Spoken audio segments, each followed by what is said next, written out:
ನಾನು ಬದುಕಿರುವವರೆಗೂ ಹಾಸನ ಜಿಲ್ಲೆಯ ಜನರ ಸಹಕಾರಕ್ಕೆ ಋಣಿಯಾಗಿರ್ತೇನೆ. ನಮ್ಮ ಕಾರ್ಯಕರ್ತರ ಸಂಕಷ್ಟಕ್ಕೆ ಜೊತೆಯಾಗಿ ನಿಲ್ತೇನೆ ಅಂತ ಶಾಸಕ ಎಚ್ ಡಿ ರೇವಣ್ಣ ಅವರು ಹೊಳೆನರಸೀಪುರದಲ್ಲಿ ಹೇಳಿದರು. ಬುಧವಾರ ಸುದ್ದಿಗಾರರೊಂದಿಗೆ ಮಾತನಾಡಿದ ಅವರು, ಪ್ರಕರಣ ನ್ಯಾಯಾಲಯದಲ್ಲಿ ಇರುವಾಗ ನಾನು ಯಾವುದೇ ಪ್ರತಿಕ್ರಿಯೆ ಕೊಡೋದಿಲ್ಲ. ನ್ಯಾಯಾಲಯದ ಬಗ್ಗೆ ನನಗೆ ಗೌರವವಿದೆ. ನಾನು ದೇವರ ಮೇಲೆ ನಂಬಿಕೆ ಇಟ್ಟಿರುವವರು ಅಂತ ಹೇಳಿದರು.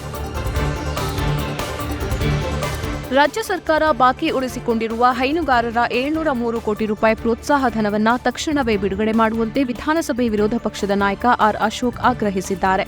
ಹಾಲು ಉತ್ಪಾದಕರ ಪ್ರೋತ್ಸಾಹ ಧನಕ್ಕೆ ಸಂಬಂಧಿಸಿ ಪ್ರಜಾವಾಣಿಯಲ್ಲಿ ಪ್ರಕಟವಾಗಿರುವ ವಿಶೇಷ ವರದಿಯನ್ನು ಉಲ್ಲೇಖಿಸಿ ಎಕ್ಸ್ನಲ್ಲಿ ಪೋಸ್ಟ್ ಮಾಡಿರುವ ಅವರು, ಸಿದ್ದರಾಮಯ್ಯ ಅವರೇ, ನಂದಿನಿ ಸಂಸ್ಥೆಯ ಕೋಟ್ಯಾಂತರ ರೂಪಾಯಿ ಹಣ ಬಳಸಿಕೊಂಡು ಅಂತಾರಾಷ್ಟ್ರೀಯ ಕ್ರಿಕೆಟ್ ಪಂದ್ಯಗಳ ಪ್ರಾಯೋಜಕತ್ವ ಪಡೆಯಲು ನಿಮ್ಮ ಬಳಿ ಹಣವಿದೆ. ಆದರೆ ನಂದಿನಿ ಬ್ರ್ಯಾಂಡ್ ಅನ್ನು ಕಟ್ಟಿ ಬೆಳೆಸಿ ಪೋಷಿಸ್ತಾ ಇರುವ ಹೈನುಗಾರರಿಗೆ ಸಮಯಕ್ಕೆ ಸರಿಯಾಗಿ ಪ್ರೋತ್ಸಾಹಧನ ನೀಡಲು ಮಾತ್ರ ಹಣವಿಲ್ಲ. ನಾಡಿನ ರೈತರ ಶಾಪ ನಿಮಗೆ ತಟ್ಟದೆ ಇರೋದಿಲ್ಲ ಅಂತ ವಾಗ್ದಾಳಿ ನಡೆಸಿದ್ದಾರೆ.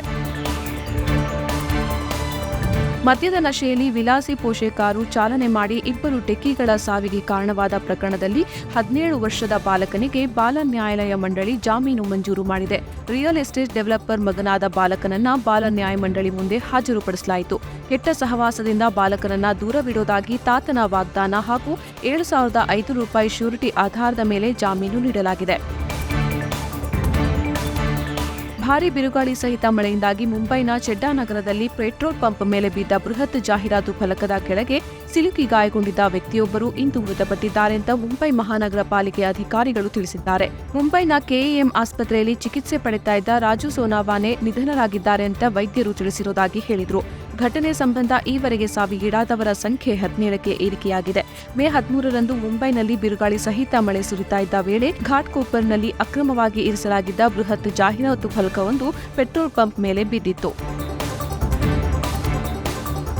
ಮಾಜಿ ಸಂಸದ ಇಕ್ಬಾಲ್ ಅಹಮದ್ ಸರಡಗಿ ಕಲಬುರಗಿಯಲ್ಲಿ ಮಂಗಳವಾರ ತಡರಾತ್ರಿ ವಯೋಸಹಜ ಅನಾರೋಗ್ಯದಿಂದ ನಿಧನರಾದರು.